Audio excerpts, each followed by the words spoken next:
China ਜਿਹੜਾ ਆ ਹੁਣ ਦੂਜੇ ਮੁਲਕਾਂ ਨੂੰ ਆਪਣੇ ਖੇਮੇ ਦੇ ਵਿੱਚ ਅਮਰੀਕਾ ਦੇ ਉਲਟ ਲਿਆਉਣ ਦੀ ਲਗਾਤਾਰ ਜਿਹੜੀ ਕੋਸ਼ਿਸ਼ ਕਰ ਰਿਹਾ ਆ। ਜਿੱਥੇ ਸ਼ੀ ਜਿਨਪਿੰਗ ਬਹੁਤ ਸਾਰੇ ਮੁਲਕਾਂ ਦੇ ਦੌਰੇ ਦੇ ਉੱਤੇ ਲਗਾਤਾਰ ਜਾ ਰਿਹਾ ਆ। ਵੀਅਤਨਾਮ ਨੂੰ ਆਪਣੇ ਨਾਲ ਮਿਲਾਉਣ ਦੀ ਜਿਹੜੀ ਉਸਦੀ ਕੋਸ਼ਿਸ਼ ਸੀ, ਅੱਜ ਉਹਨਾਂ ਨੇ ਬਾਕੀ ਮੁਲਕਾਂ ਨੂੰ ਚੇਤਾਵਨੀ ਦਿੰਦੇ ਹੋਏ ਕਿਹਾ ਕਿ ਕਹਿੰਦੇ ਵੀ ਯੂਐਸ ਨੂੰ ਖੁਸ਼ ਕਰਨ ਦੇ ਚੱਕਰ ਦੇ ਵਿੱਚ ਇਸ ਟੈਰਿਫ ਵਾਰ ਦੇ ਵਿੱਚ ਆਪਣਾ ਜਿਹੜਾ ਉਹ ਕੂੰਡਾ ਜਿਹੜਾ ਉਹ ਨਾ ਕਰਾ ਲਿਓ। ਸੋ ਇਸ ਤਰੀਕੇ ਦੇ ਨਾਲ ਹੁਣ ਦੂਜੇ ਮੁਲਕਾਂ ਨੂੰ ਲੁਭਾਉਣ ਦੀ ਜਿਹੜੀ ਚੀਨ ਆ ਉਹ ਕੋਸ਼ਿਸ਼ ਕਰ ਰਿਹਾ ਆ।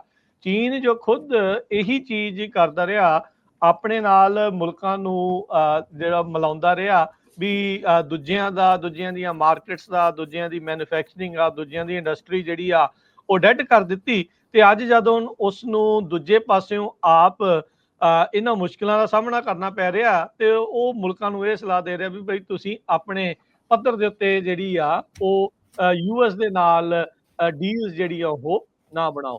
ਚੀਨ ਦੇ ਉੱਤੇ 145% ਤੋਂ ਵੀ ਵੱਧ ਜਿਹੜੀਆਂ ਟੈਰਿਫਸ ਆ ਕਈ ਚੀਜ਼ਾਂ ਦੇ ਉੱਤੇ, ਜਾਂ ਮਿਨੀਮਮ ਕਹਿ ਸਕਦੇ ਵੀ 145% ਟੈਰਿਫ ਉਹਨਾਂ ਚੀਜ਼ਾਂ ਦੇ ਉੱਤੇ ਜੋ ਵੀ ਚੀਨ ਤੋਂ ਆ ਰਿਹਾ ਉੱਥੇ ਲੱਗ ਰਿਹਾ ਆ।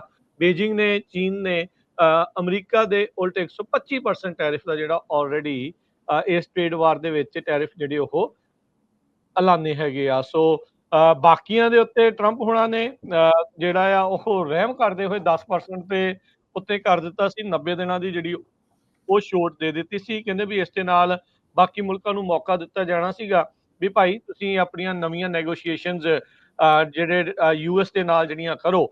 ਬੀਜਿੰਗ ਜੋ ਕਿ ਅਮਰੀਕਾ ਦਾ ਟੌਪ ਦਾ ਇਕਨੋਮਿਕ ਰਾਈਵਲ ਆ, ਉਹਨਾਂ ਨੇ ਅੱਜ ਸੋਮਵਾਰ ਨੂੰ ਇਹ ਕਿਹਾ ਵੀ ਭਾਈ ਯੂਐਸ ਦੇ ਨਾਲ ਡੀਲ ਨਾ ਜਿਹੜੀ ਉਹ ਤੁਸੀਂ ਬਣਾਓ, ਕਿਤੇ ਤੁਹਾਡੇ ਇੰਟਰਸਟ ਜਿਹੜੇ ਆ ਉਹ ਕੰਪਰੋਮਾਈਜ਼ ਨਾ ਹੋ ਜਾਣ।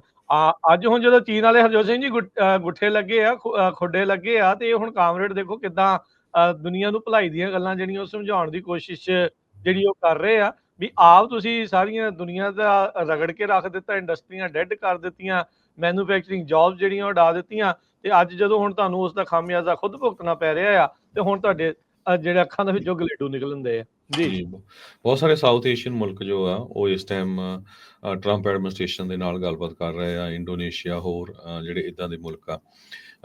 ਟਰੰਪ ਉਹਨਾਂ ਨੇ ਇਹ ਕਿਹਾ ਵੀ ਯੂਐਸ ਚਾਈਨਾ ਦੇ ਨਾਲ ਵੀ ਜਿਹੜਾ ਟੈਰਿਫ ਦੇ ਉੱਤੇ ਗੱਲਬਾਤ ਕਰ ਰਿਹਾ ਹੈਗਾ, ਤੇ ਕੌਨਫੀਡੈਂਟ ਹੈਗੇ ਜਿਹੜੀਆਂ ਵਰਲਡ ਦੀਆਂ ਲਾਰਜੈਸਟ ਇਕੋਨਮੀਜ਼ ਆ ਇਹ ਡੀਲ ਬਣਾ ਲੈਣਗੇ। ਇਹ ਉਹਨਾਂ ਨੇ ਅੱਜ ਕਲੀਅਰਲੀ ਕਿਹਾ ਹੈਗਾ ਵੀ ਸਾਡੀ ਚਾਈਨਾ ਦੇ ਨਾਲ ਵੀ ਜਿਹੜੀ ਗੱਲਬਾਤ ਆ ਉਹ ਚੱਲ ਰਹੀ ਆ। ਪਰ ਬਹੁਤ ਸਾਰੇ ਜਿਹੜੇ ਸਾਊਥ ਏਸ਼ੀਅਨ ਮੁਲਕ ਆ ਉਹਨਾਂ ਦੇ ਲੀਡਰਸ ਇੱਥੇ ਪਹੁੰਚ ਰਹੇ ਹੈਗੇ ਆ ਸਿੱਧੀ ਜਿਹੜੀ ਗੱਲਬਾਤ ਆ ਉਹ ਕਰਨ ਦੇ ਲਈ।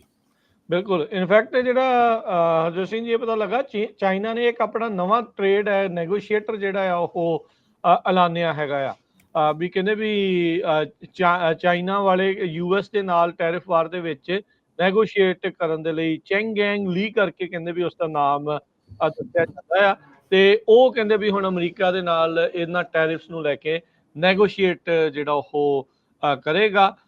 ਵਰਲਡ ਟ੍ਰੇਡ ਆਰਗੇਨਾਈਜੇਸ਼ਨ ਦੀਆਂ ਗੱਲਾਂ ਜਿਹੜੀਆਂ ਧਰੀਆਂ ਧਰਾਈਆਂ ਜਿਹੜੀਆਂ ਰਹਿ ਜਾਂਦੀਆਂ ਉਹਦੀਆਂ ਦੁਹਾਈਆਂ ਸਾਰੇ ਮੁਲਕ ਜਿਹੜੇ ਉਹ ਪਾਉਂਦੇ ਰਹਿੰਦੇ ਆ, ਪਰ ਇਵੈਂਚੁਅਲੀ ਸਾਰੇ ਮੁਲਕ ਆਪਣੀ ਜਿਹੜੇ ਇੰਟਰਸਟ ਆ ਉਹਨਾਂ ਨੂੰ ਦੇਖਦੇ ਹੋਏ ਇਹ ਜਿਹੜੀਆਂ ਨੈਗੋਸ਼ੀਏਸ਼ਨਸ ਆ ਉਹ ਹੁਣ ਲਗਾਤਾਰ ਕਰ ਰਹੇ ਆ।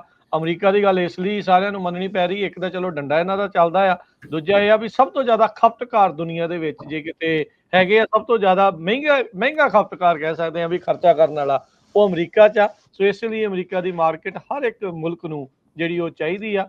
ਸੋ ਇਸ ਲਈ ਜਿਹੜੇ ਦੂਜੇ ਮੁਲਕ ਆ ਉਹ ਵੀ ਹੁਣ ਧੜੱਲੇ ਦੇ ਨਾਲ ਆਪਣੇ ਪੱਧਰ ਦੇ ਉੱਤੇ ਜਿਹੜੀਆਂ ਨੈਗੋਸ਼ੀਏਸ਼ਨਸ ਆ ਲਗਾਤਾਰ ਕਰ ਰਹੇ ਹੈਗੇ ਜੀ।